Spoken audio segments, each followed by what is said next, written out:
नमस्कार साथियों, every need में आपका एक बार फिर से स्वागत है। दोस्तों, आज का जो ये वीडियो है ये है आरटीई एडमिशन के फॉर्म ऑनलाइन किस तरह करना है इसके संबंध में। साथियों, जैसा कि आपको पता ही है, अभी मध्य प्रदेश के तमाम सरकारी स्कूलों में एक निश्चित सीटें आवंटित की गई हैं जिन पर अन्य अलग अलग कोटा से छात्रों का एडमिशन किया जाएगा जो कि निःशुल्क होगा। तो इस प्रक्रिया के बारे में मैं आपको पूरा लाइव यहाँ बताने वाला हूँ। तो वीडियो शुरू करते हैं। सबसे पहले आप किसी भी ब्राउज़र में आरटीई पोर्टल सर्च करें।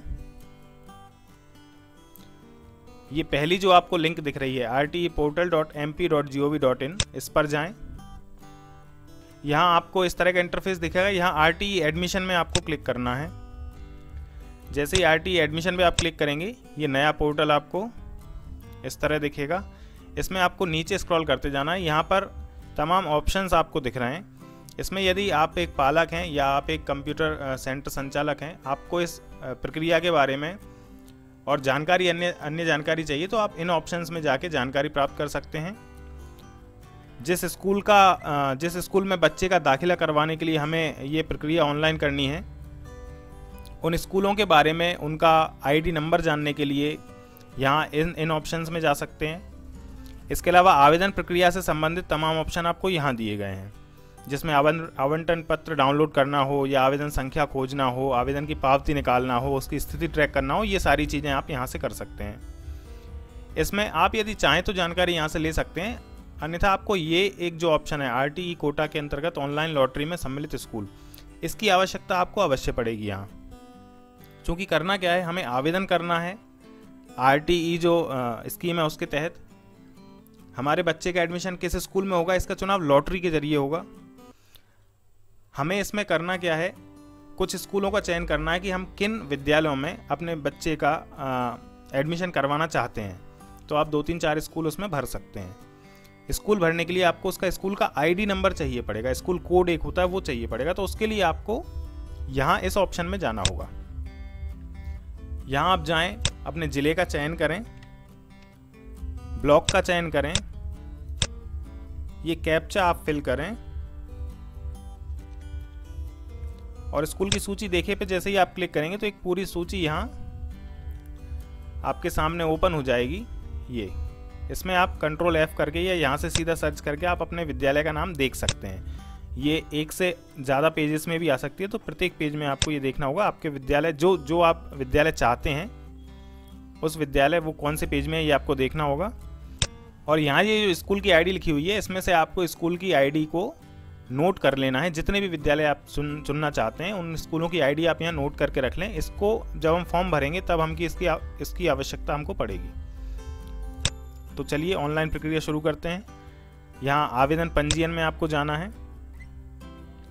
यहाँ दिशा निर्देश दिए हुए हैं, आप चाहें तो इनको पढ़ लें, पहले से पढ़े हुए हैं तो और बेहतर है।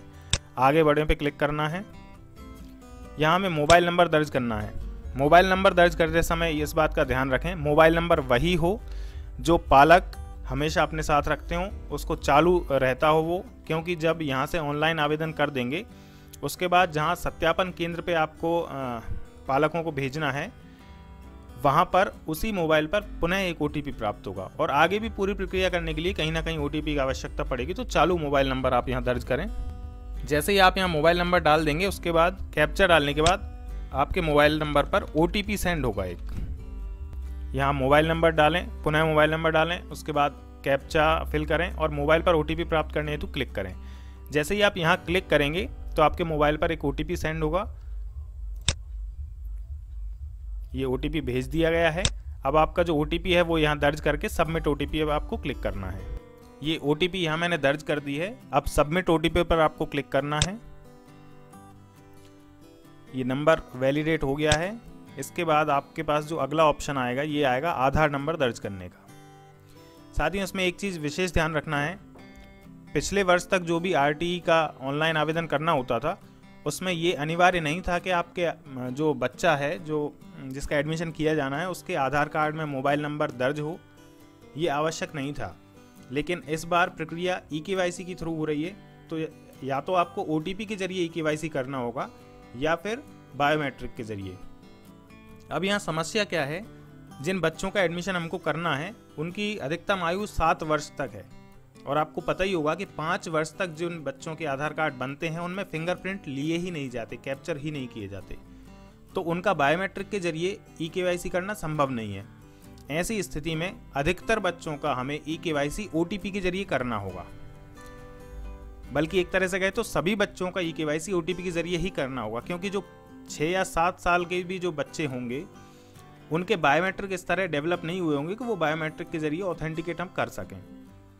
फिर भी आपके पास ऑप्शन है, आप चाहें तो बायोमेट्रिक से कर सकते हैं, चाहें तो ओटीपी से कर सकते हैं। हालांकि सुविधाजनक ओटीपी रहेगा, क्योंकि अभी जो नए बच्चों के आधार बन रहे हैं वो सब मोबाइल लिंक करवा रहे हैं, तो मोबाइल यदि लिंक है आप वो ओटीपी के जरिए ई-केवाईसी करें। इसके लिए पहले आपको यहाँ टिक करना है, ये शर्तें जो हैं इनको पढ़ने के बाद आप यहाँ टिक करें। यहाँ बच्चे का 12 अंकों का आधार नंबर आपको दर्ज करना है। ये जो आपने आधार नंबर दर्ज किया है इसमें जो भी मोबाइल रजिस्टर्ड होगा उस पर एक ओटीपी भेजा जाएगा और वो ओटीपी आपको यहाँ दर्ज करके इसका ई-केवाईसी करना होगा। ये हमने आधार नंबर डाल दिया है। आपके पास दोनों विकल्प हैं, मैं ओटीपी के जरिए आपको ये प्रक्रिया करके बता रहा हूँ। तो यहाँ ओटीपी द्वारा ई-केवाईसी करें, इस पर क्लिक करना है। ये आधार नंबर आपको बता दिया, इसका जो मोबाइल नंबर है उस पर ओटीपी भेज दिया गया है। 30 मिनट तक ओटीपी वैलिड है, वो ओटीपी लेके आपको यहाँ दर्ज करना है। यहाँ आधार में जो भी मोबाइल लिंक है उस पर जो ओटीपी गई है वो यहाँ आपको दर्ज करना है। उसके बाद वैलिडेट ओटीपी पर आपको क्लिक करना है। जैसे हमने वैलिडेट ओटीपी किया तो आधार ऑथेंटिकेटेड सक्सेसफुली इस तरह का संदेश हमको आ गया, इसको ओके करना है आपको। और ये पूरा आरटीई का फॉर्म आपके सामने खुल जाएगा। इस फॉर्म को भरना है आपको। इसमें आपको ध्यान ये देना है कि ये जो आरटीई के लिए सीटें आरक्षित हैं उनमें इस तरह के कोटा, ये समवर्ग ये आपको दिए गए हैं। इन कोटा में से किसी एक में बच्चे का आना आवश्यक है। इनमें से किसी भी कोटा में यदि आपका जो बच्चा आता है जिसका एडमिशन आपको इन फ्री वाली निःशुल्क वाली सीट्स पर करवाना है, तो उनमें से आपको एक कोटे का चयन करना होगा। जैसे कि बीपीएल या अंत्योदय कार्ड हो उसके पास, या फिर वो अनुसूचित जाति या अनुसूचित जनजाति से आते हों। इस तरह ये पूरे आप यहाँ से कोटा देख सकते हैं। अधिकांश जो संवर्ग होगा उसमें अनुसूचित जाति या अनुसूचित जनजाति के छात्र होंगे या फिर बीपीएल कार्डधारी होंगे। तो हम इस फॉर्म को भरते हैं। इसमें एक चीज़ का और विशेष आप ध्यान रखें, इसमें अपलोड करने के लिए आपको एक फ़ोटो अपलोड करना होगा और जिस भी कोटा से वो बच्चे आ रहे हैं उससे संबंधित दस्तावेज भी अपलोड करना होगा, जो 500 KB में होगा और फोटो 100 KB तक होगा। इससे नीचे ही होना चाहिए इनकी साइज़। तो हम फॉर्म भरना शुरू करते हैं। सबसे पहले आपको यहाँ बच्चे की 9 अंक की समग्र आईडी चाहिए। मैं ये फॉर्म भरता हूँ और उसके बाद इस वीडियो को आपके साथ जारी रखता हूँ। यहाँ साथियों मैंने ये पूरा फॉर्म फिल कर लिया है, फिर भी मैं आपको एक एक चीज़ यहाँ से बता देता हूँ। यहाँ आपको इसमें प्रवेशार्थी का 9 अंकों का समग्र आईडी डालना है। उसकी फैमिली आईडी ऑटोमेटिक आ जाएगी, यहाँ आप अपना मिलान कर लें फैमिली आईडी से। जैसे ही आप ये आईडी डालेंगे इसमें बहुत सारी जानकारी ऑटोमेटिकली फीड हो जाएगी। यहाँ जो भी जानकारी ये एडिटेबल नहीं आ रही, ये ऑटोमेटिक फीड हो गई है उसमें समग्र आईडी डालने से ही। तो यहाँ पर आपको बाकी चीज़ों का चयन करना है, जैसे ग्रामीण या शहरी, आपका मोहल्ला या बसाहट कौन सी है ये आपको डालना पड़ेगा। नीचे आप जाएंगे तो जन्म प्रमाण पत्र के अनुसार जानकारी हमें भरना है। जन्म प्रमाण पत्र के अनुसार बहुत सारी जानकारी यहाँ ऑटोमेटिकली फिल्ड आ जाएगी। आपको जहाँ पर फिल नहीं है वहाँ पर इनको डालना पड़ेगा। इसमें उसके बच्चे के पिताजी की जानकारी और माताजी की जानकारी भी आपको यहाँ फिल करना पड़ेगा। इसके बाद जैसे ही हम यहाँ नीचे बढ़ेंगे तो यहाँ प्रमाण पत्र में अंकित प्रवेश हेतु आरक्षित श्रेणी आएगा। तो श्रेणी में हमें ये देखना है कि वो किस श्रेणी में आ रहा है। जिस भी श्रेणी पे हमको टिक करेंगे उसकी आगे की और जानकारी यहाँ फिल करना पड़ेगा। जारीकर्ता कौन है उस प्रमाण पत्र का, वह कब जारी किया गया है, संख्या क्या है उसकी, ये सारी जानकारी आपको यहाँ भरनी पड़ेंगी। इसके बाद जब हम नीचे चलेंगे तो यहाँ इसमें आपको ऑप्शन देखेंगे नर्सरी, KG1, KG2 या पहली कक्षा, किस कक्षा में आपको एडमिशन करवाना है। तो मुझे यहाँ KG1 में करवाना है तो मैंने KG1 का चुनाव कर लिया, यहाँ भी KG1 का चुनाव कर लिया। इसके बाद स्कूल की प्राथमिकता क्रमांक ये ऑटोमेटिक आएगा। इसमें आपको चयनित स्कूल का स्कूल आईडी डालना है। अभी जो सबसे पहले वीडियो की शुरुआत में हमने देखा था कि स्कूल आईडी का पता करना है, तो वो स्कूल आईडी हमें यहाँ काम में आएगी। जैसे ही हम यहाँ स्कूल आईडी डालेंगे तो ऑटोमेटिकली यहाँ पर आपको एक, मैं आपको बता देता हूँ, जैसे ही हम यहाँ स्कूल आईडी डालेंगे तो इस तरह का मैसेज आएगा। आप इसमें स्कूल का नाम कंफर्म कर लें कि ये वही स्कूल का नाम है जिसकी आपने आईडी डाली है। यहाँ ओके कर दें तो यहाँ आगे उसका स्कूल का नाम ऑटोमेटिकली फिल हो जाएगा और इस तरह का आपको ये ऑप्शन दिख जाएगा। ये मैंने एक ही स्कूल का चयन किया है तो एक ही स्कूल यहाँ आ रहा है, आप चाहें तो 2 3 4 भी कर सकते हैं। इसके बाद यहाँ से विकल्प छुपाएं पे क्लिक कर देंगे, ये एक ऑटोमेटिकली फिल हो गया है। इसके बाद आवेदन सत्यापन हेतु अपने निकटतम जन शिक्षा केंद्र को चुनें। ये एक ऐसी सुविधा है आपको कि यहाँ ऑनलाइन करने के बाद आपको अपने डॉक्यूमेंट फिजिकली वेरीफाई करवाना पड़ेगा। आप अपने आसपास का कोई भी जन शिक्षा केंद्र चुन सकते हैं। आप चुनने के अलावा भी यदि आपने किसी जन शिक्षा केंद्र का चयन किया है उसके अलावा भी किसी भी जन शिक्षा केंद्र पर जाकर ये सत्यापन करवा सकते हैं, ऐसा यहाँ लिखा हुआ है। फिर भी मैं सलाह यही दूंगा कि आपने जिस जन शिक्षा केंद्र का चयन किया है अपने पास का, वहीं पर जाकर आप सत्यापन करवा लें। तो यहाँ आप जिला चुनेंगे, ब्लॉक चुनेंगे, जन शिक्षा केंद्र की पूरी लिस्ट आ जाएगी, तो उसमें से जो भी आपका कन्वीनियंट है वो आप चुन लेंगे यहाँ पर।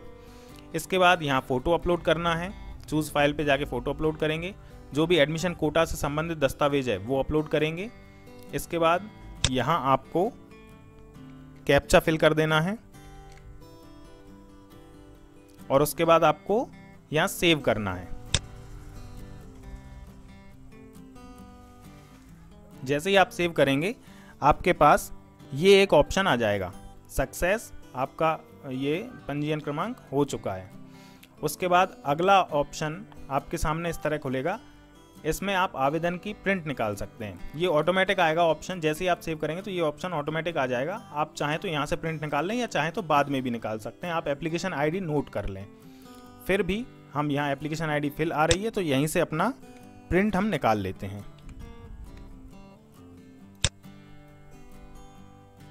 ये हमारी जो हमने आरटी ऑनलाइन किया है उसकी प्रिंट ये आ गया है, उसका आवेदन का पूरा क्रमांक वगैरह सारी जानकारियाँ इसमें हैं। ये जानकारी हम यहाँ से इस आवेदन का प्रिंट कर सकते हैं, प्रिंट करके आप रख लें, सेव करके रख लें, जैसा भी आप चाहें। फिर ये जो है आवेदन पत्र, इसके साथ में आपको दस्तावेज, बाकी सारे दस्तावेज लेकर अपना फिजिकल सत्यापन करवाने जाना पड़ेगा, भौतिक सत्यापन करने जाना पड़ेगा जहाँ भी आपने जिसका भी चयन किया है। साथियों, इससे संबंधित किसी भी तरह की यदि आपको समस्या है तो आप बेफिक्र यहाँ नीचे कमेंट सेक्शन में कमेंट करें, मैं जल्दी से जल्दी उसका निराकरण करके आपको उत्तर दूंगा। और अन्य सारी वीडियोस देखने के लिए आप इस चैनल को सब्सक्राइब कर लें। आपका साथ अभी तक बहुत अच्छे से मिला हुआ है। आशा है ये जो नया सेगमेंट हमने शुरू किया है पंचायत के अलावा बाकी सारी जानकारियाँ देने का, इस सेगमेंट में भी आपका उसी तरह हमें प्यार मिलता रहेगा। बहुत बहुत धन्यवाद साथियों।